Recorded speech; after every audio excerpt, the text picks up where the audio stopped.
سرکار غریب نواز کی پیدائش کے وقت آپ کے شہر سنجر کے وہ لوگ جو راتوں کو اٹھ کر کے اللہ اللہ اللہ کے نعرے لگاتے تھے، جو تہجد کی نمازیں پڑھتے تھے، وہ کہتے ہیں کہ ہم اپنے اپنے گھروں میں سو رہے تھے، اچانک جب میری آنکھ کھلی تو ہم لوگ پریشان ہو گئے۔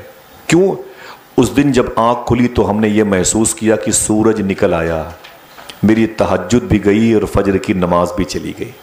اتنی روشنی ہی روشنی تھی، اتنی روشنی ہی روشنی تھی کہ مجھے سنجر میں تہجد پڑھنے والے کہتے ہیں احساس ہو گیا سورج نکل آیا ہے، سورج نکل آیا ہے۔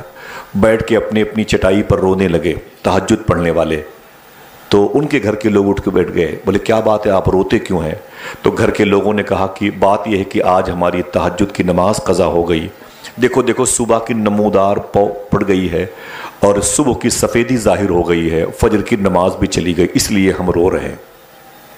تو گھر کے لوگ کہتے نہیں نہیں، ابھی صبح کی سفیدی نمودار نہیں ہوئی ہے، ابھی تو تہجد کا وقت ہے۔ تو وہ کہتے کیوں؟ یہ تو سفیدی ظاہر ہے۔ تو گھر کے لوگ کہتے کہ ضرور یہ کسی کے گھر کی روشنی ہے جو میرے گھر کے دروازے کے اوپر ٹنگی ہوئی۔ تو تہجد پڑھنے والے اپنے اپنے گھروں سے باہر نکل پڑے، اور نکل کر کے جب دیکھا تو پورے شہر سنجر میں ہر گھر کے آنگن پر نور کی بارش ہو رہی تھی۔ یہی نور کی بارش لوگوں نے سمجھ رکھا تھا کہ سورج نکل آیا ہے۔ اللہ، لوگوں نے تہجد کی نماز پڑھی، بعدہ فجر کی نماز پڑھی۔ اس کے بعد کہتے ہیں کہ ہم لوگوں نے مل بیٹھ کر کے ایک چوپال پہ بیٹھک پہ بات کرنا شروع کر دیا، یار بات کیا ہے؟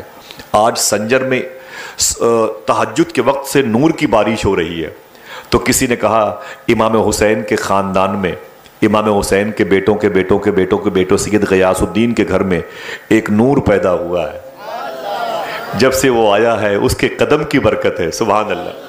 غریب نواز سرکار اپنے گھر میں پیدا ہوئے، سنجر والوں کو یقین ہو گیا سید غیاث الدین کے گھر میں کوئی عام انسان نہیں آیا، بلکہ ولی گر آیا، ولی بنانے والا آیا ہے، تیرگی کو اندھیرے کو مٹانے والا آیا ہے۔ سبحان اللہ۔ سرکار غریب نواز کی پیدائش ہوئی، آپ کی ماں کہتی ہیں مبارک بادیاں دینے والوں کی بھیڑ لگ گئی، مبارک بادیاں دینے والوں کی بھیڑ لگ گئی۔ غریب نواز کی امی جان کہتی ہیں کہ میرے بیٹے کے نام رکھنے کا وقت آیا، دیکھیں نام رکھنے کا وقت آیا تو میرے شوہر نے اپنے خاندان کے لوگوں کو جمع کیا، میرے شوہر نے اپنے خاندان کے لوگوں کو جمع کیا، اور جمع کرنے کے بعد کہا کہ میں چاہتا ہوں کہ جو میرے گھر میں ایک نور جیسا بیٹا پیدا ہوا ہے، اس کا نام بالکل الگ ہو اور اللہ اس کے رسول کی مرضی سے ہو، تو آپ لوگ بتائیں کہ اس کا نام کیا رکھا جائے۔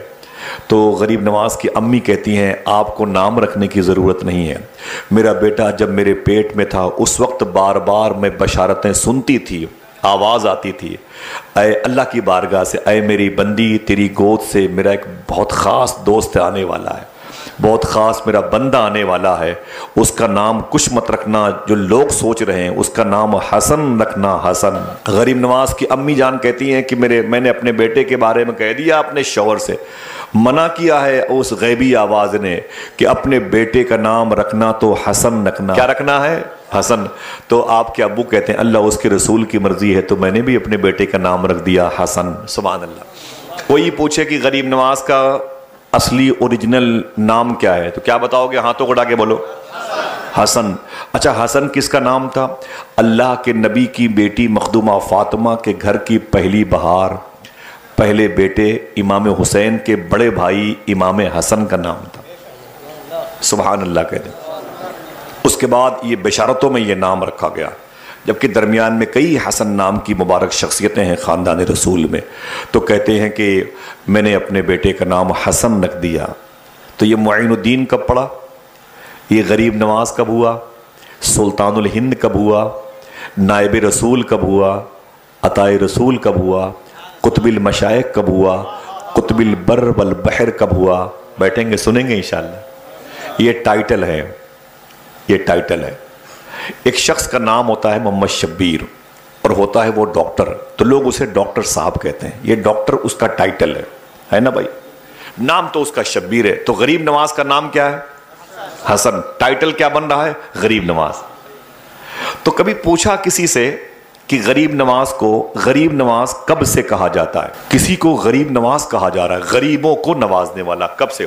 ہاتھوں کو اٹھا کے وعدہ کیجئے اپنی بہن بیٹیوں کو بتاؤ گے ان باتوں کو؟ انشاءاللہ بولیں کیا ایسے آپ وعدہ کریں بتاؤ تو بات بنے بھائی، ہمارے اکیلے چیخنے سے کیا ہوتا ہے؟ غریب نواز کی امی جان کہتی ہیں کہ میرا بیٹا جب 8-10 مہینے کا تھا میرے پستان سے لگ کے میرا دودھ پی رہا تھا۔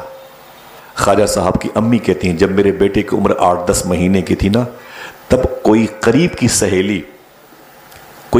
کی سہیلی اپنے بچے کو گود میں لے کے میرے گھر آتی اور میرے گھر میں بیٹھ کے مجھ سے باتیں کرتی۔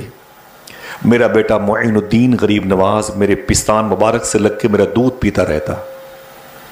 خواجہ صاحب کی امی کہتی ہیں اور میری سہیلی کی گود کا بچہ بھوک سے رونے لگتا تو میرا بیٹا معین الدین میرا دودھ پینا چھوڑ دیتا تھا۔